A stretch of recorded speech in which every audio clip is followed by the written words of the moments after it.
Hi guys, I'm very excited today to bring to you guys the entry level of both NVIDIA and AMD's GPUs. And not only would I be looking at the reference cards today of both, but I'll be looking at the best, in my opinion, of both cards, which is the EVGA's GeForce RTX 3070 FTW3 Ultra, and pitting that against PowerColor Radeon RX 6800 Red Dragon, and seeing which one will be the best to buy and comparing them with the reference ones. Without further ado, let's first of all look at the GeForce RTX reference 3070, which was introduced about a month ago and has a 8nm GA104, which is NVIDIA's second largest piece of silicon based on the new GeForce Ampere architecture that brings NVIDIA's second generation RTX technology to a larger segment of the gaming market. The company extensively markets the RTX 3070 as being faster than the RTX 2080 Ti, which means you should be able to max out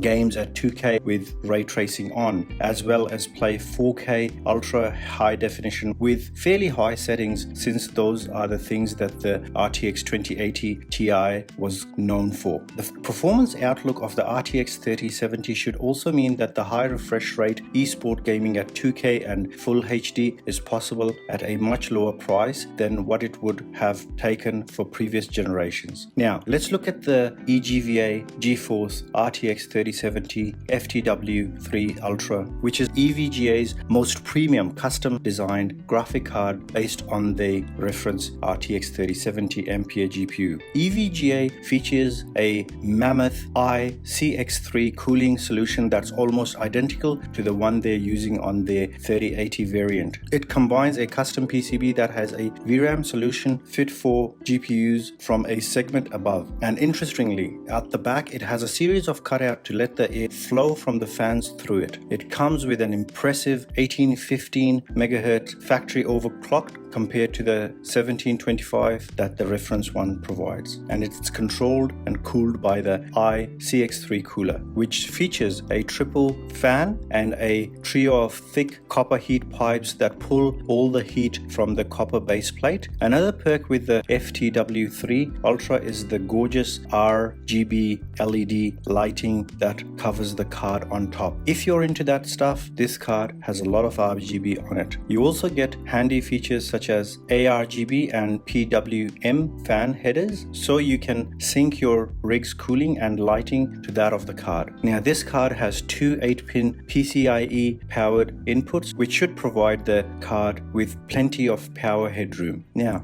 let's look at the reference AMD Radeon RX 6800. The Radeon RX 6800 is based on the same 7nm Navi 21 silicon as the RTX 6900 XT, but with a heavy cut down from 80 to 60 RDNA compute units physically present on the silicon, working out to 3840 stream processors and 60 ray accelerators. There are other reductions as well, such as the TMU count being down to 240 and the ROP count down to 96 from 128. However, what has not changed is the VRAM that you get. You still get 16 gigs of the same VRAM that's used on the more expensive high-end flagship 6900 XT with a 256-bit wide memory bus. Let's look at the Red Dragon brand by PowerColor, which strikes a balance between the Red Dragon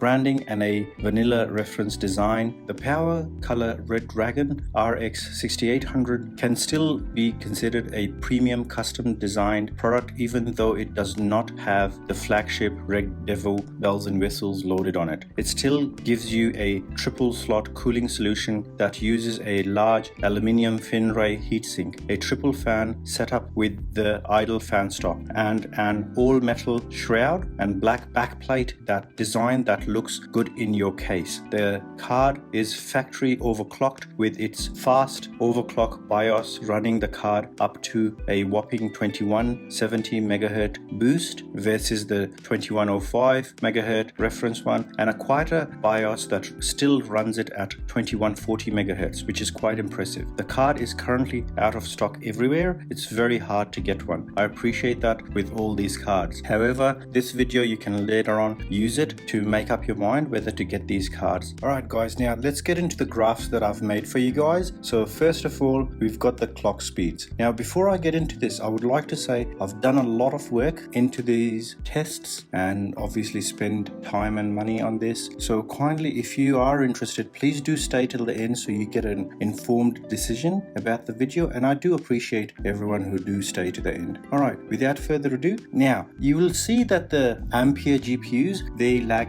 a tiny bit behind the big Navi GPUs on their megahertz, but this is not where the battle is going to be won or lost, because they are different architectures. And also from my introduction, you'll know that the NVIDIA based GPUs are running on a 8nm Samsung chip, whereas the AMD ones are running on a 7nm TMC chip. Alrighty, so as you can see, let's go reference to AIB rather than between the two of them. So looking at the reference AMD, that can maximum boost up to 2105, whereas the Red Dragon, that gives it a nice little boost of about 65 megahertz. Looking at the NVIDIA ones, that gives a maximum boost of the Founders Edition at 1750, whereas the EVGA one again gains another 65 megahertz on top of that. Now the next slide I have for you, after being requested a lot by you guys, is the power consumption test. So looking at the reference card,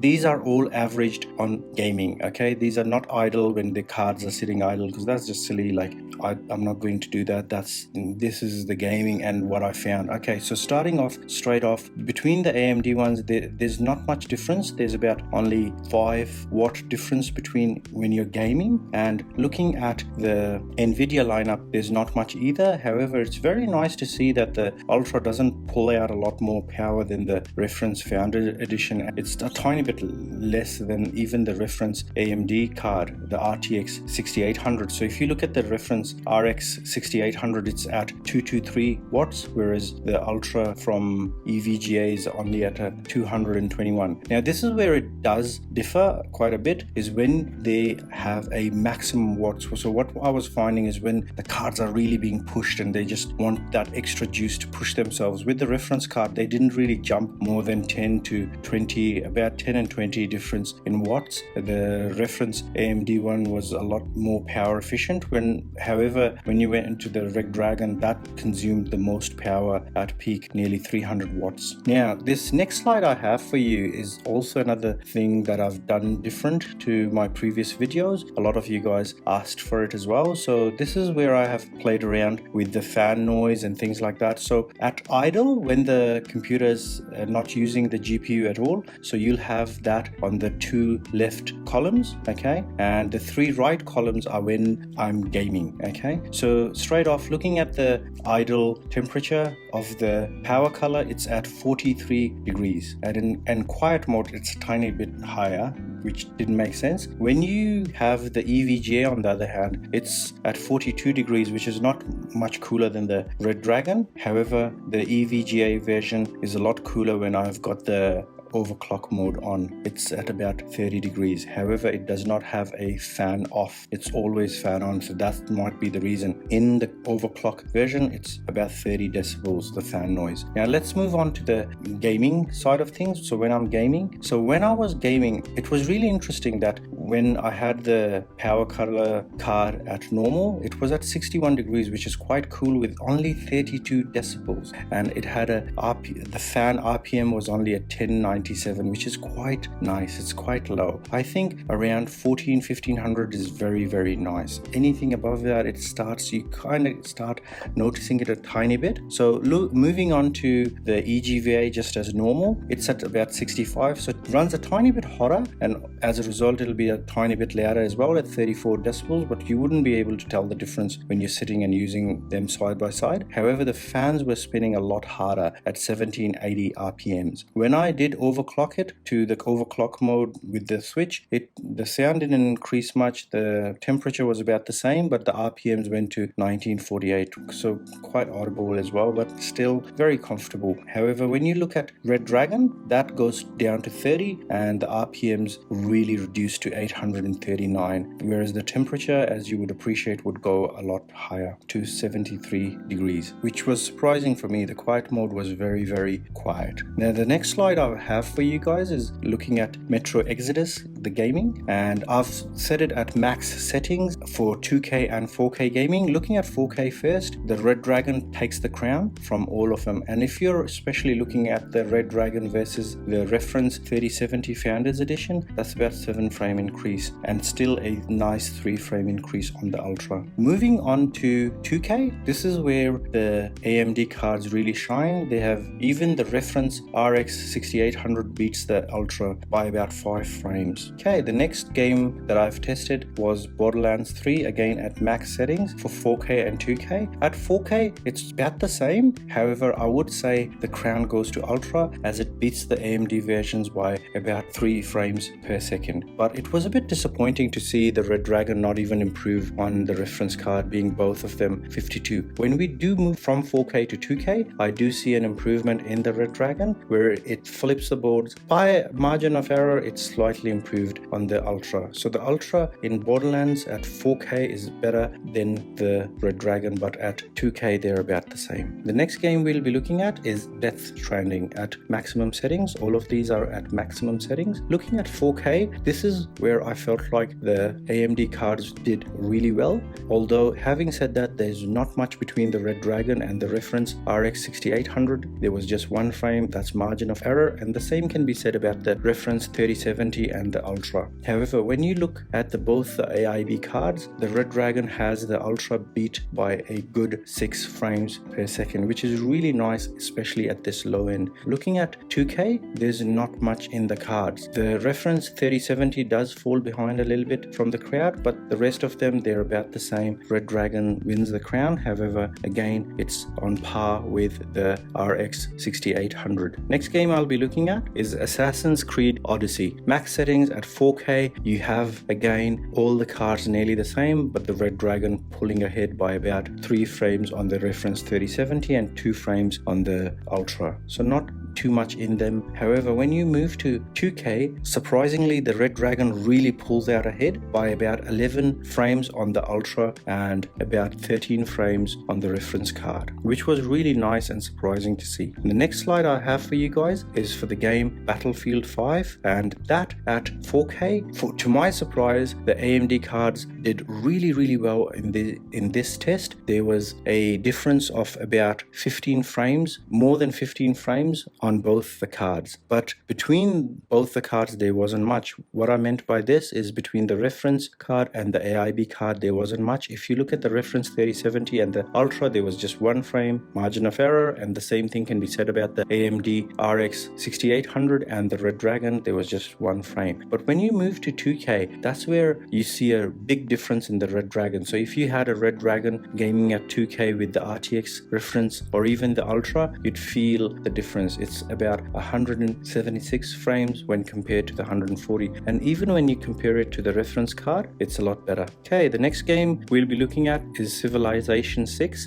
and that at max setting 4K, there's not much in all of the cards, though it'll be useful to note that the reference 3070 is lagging behind the crowd, whereas the rest of them, they're about in the same ball game, but not by much. It's not lagging behind by much. But when you move to 2K, that's where you see the reference card falling behind on the AIB Red Dragon by about 9 frames. Now the next set of slides that I have is for Doom Eternal. First we'll be looking at the 4K results. Now here I was quite pleasantly surprised how well the Red Dragon did. Not only pit against the Ultra, but also pit against the reference AMD version. On the reference AMD version, it did an 11 frame per second at 4K better, and when you compared it to the Ultra, it did a whopping 14 frames. That is very impressive at this low end and with the graphics turned all the way up with 4K gaming. Moving on to 2K gaming, the margin even grew further to nearly 30 frames over the Ultra and leaving the reference 3070 behind by about 34 frames, which is quite impressive. I was pleasantly surprised how well the Red Dragon did in Doom Eternal. The next set of slides I have is for Shadow of the Tomb Raider. Now, in this game, there's not much between the reference and the Red Dragon, AMD reference and the Red Dragon I'm talking about. However, when you do look at the reference RX 3070, it does quite a lot better. It's 4K, again 11 frames, and on the Ultra it's 8 frame improvement. When we move on to 2K, again we'll see the margins grow by quite a bit. 16 frames on the Ultra, the Red Dragon improves by, and a nice 19 frames. However, margin of error between 4K and 2K, between the reference and the Red Dragon, there's hardly anything. Now, the next game I'm looking at is Control with max settings. Looking at Control, this is the game where Nvidia doesn't do too bad. They're actually pretty good, but this is a game that is sponsored by Nvidia. I was quite pleasantly surprised how well Red Dragon did at 4K, only being 1 frame margin of error behind. When we move to 2K, that's where we see quite a bit of difference between the Red Dragon and the Ultra, whereas the Ultra beat it by about 5 frames, which is again quite substantial at this low end, but not that big. Now, the next slide is about Star Wars Jedi Fallen Order. At 4K, the Ultra does really well, especially against the reference AMD card, beating it by 3 frames, and on the Red Dragon by about 2 frames, which is about a 5% improvement. When we move to 2K, the margin opens up a little bit more with 3 frames improvement. Now, the last game I'll be looking at is The Witcher 3. Looking at 4K, there's not much between the reference AMD and Red Dragon. However, the Red Dragon pulls a tiny bit ahead of the reference 3070 and a tiny bit ahead against Ultra as well, which is nice to see. When we move to 2K, we see between the 2 AIB and the reference AMD card, there's not much. However, the reference 3070 is about 5 frames behind the Red Dragon. Now, the next lot of tests I've done are for Unigine Heaven. So what I've done is looked at the reference card with stock settings and all the AIB cards with stock settings as well. And looking at the frame, I do appreciate the graph is a little bit out where it's looking like it's beating it by quite a bit of a margin. So in blue, I have stock. I had stock settings for everything and out of the box and just did the test. And the Ultra does the best here. It beats the Red Dragon by a good 14 frames per second margin. And when I overclocked it, so I did it for the both AIB versions, the difference goes to about 8 frames per second, which is nice to see. Now, this is the slide that's of the most importance, I believe, where you get the average of all the games that were played by me and tested. First, I'll go through the 4K results. At 4K, the Red Dragon does about 80.5 frames per second, whereas the EVGA does about 76. So there's about a 5 frame difference in there between the 2 cards, which is quite good to see at 4K that the Red Dragon AIB is beating the Ultra. Having said that, the reference RX 6800 is not that far behind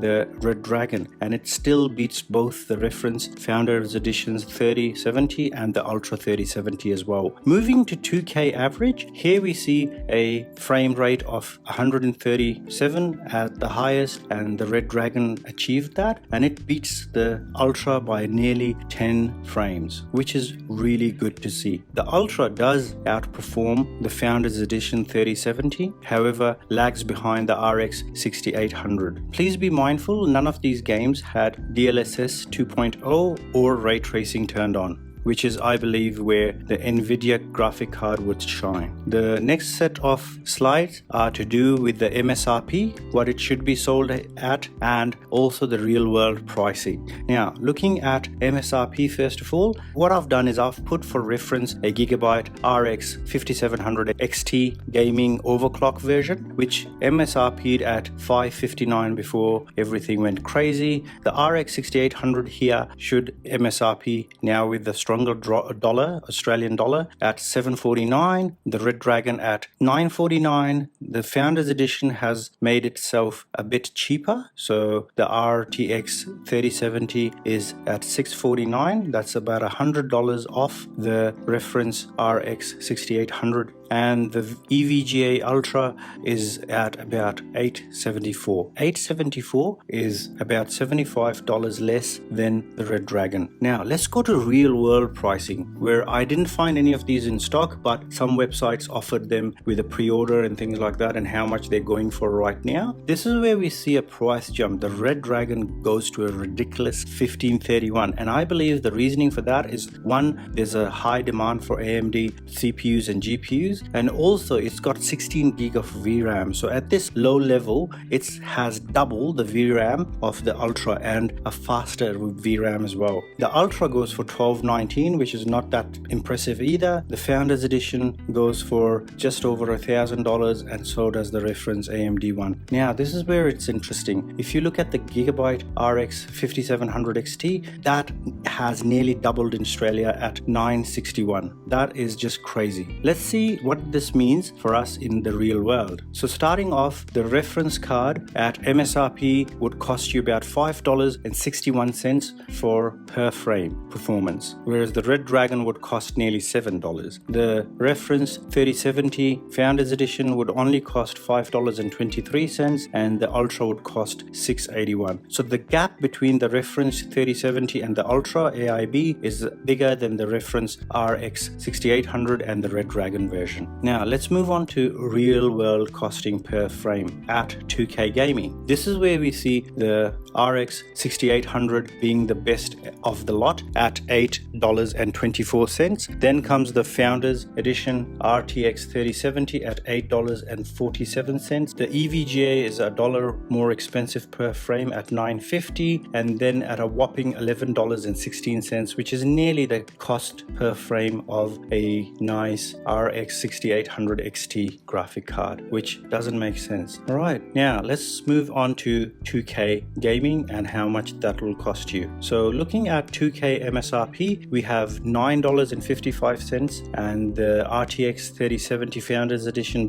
winning this by $8.82. Then comes the Ultra, and at the end comes the Red Dragon being the most expensive at $1180. Now looking at the real world costs of this card, again you'll see the RX 6800 being the cheapest, the Founders Edition not being too far behind it at $1426, then the Ultra being quite a bit expensive at $16.06, and the Red Dragon just not making sense at all at $19.03. The EVGA RTX 3070 FTW3 Ultra cooler looks identical to that of the 3080 counterpart. Under the hood, there are vast differences. The heat pipe configuration is configured to the requirements of the 3070, and the PCB is completely different, using a 12+2 VRAM configuration. The triple slot and triple fan heatsinks perform well, even beating the Founders Edition 3080 heatsink according to my tests. Gaming temperatures are very good, just at about 65 degrees under full load. Unfortunately, where this card doesn't do that well is with noise. Out of all the 3070 cards, it's the loudest at 35 decibel, which I am not saying is horribly loud. You can hear it, but it's quiet, and it's not as quiet as the other ones. That's the point I'm trying to make, which is okay if you take into account that this card outperforms the RTX 2080 Ti. I think if you tinker with this card a little bit to allow for a higher temperature, the card would get quieter, which would put it in the same category as the Zeus and MSI versions. This card comes with dual BIOS like most cards, letting you choose between reduced noise levels or lower temperatures. When you're not gaming, this card completely shuts off the fans, which is a nicety to have that Nvidia introduced. EVGA has also increased this card's power to to a maximum of 270 watts, which is the highest increase of all the 3070 cards that I have looked at, which helps the performance a little bit, giving it extra headroom to boost to a higher frequency. EVGA also provides overclockers a decent manual power adjustment range of up to 300 watts. And I still feel like there's more headroom in the VRAM, and it wouldn't surprise me if EVGA release a BIOS with higher power limits down the road. GPU overclocking worked better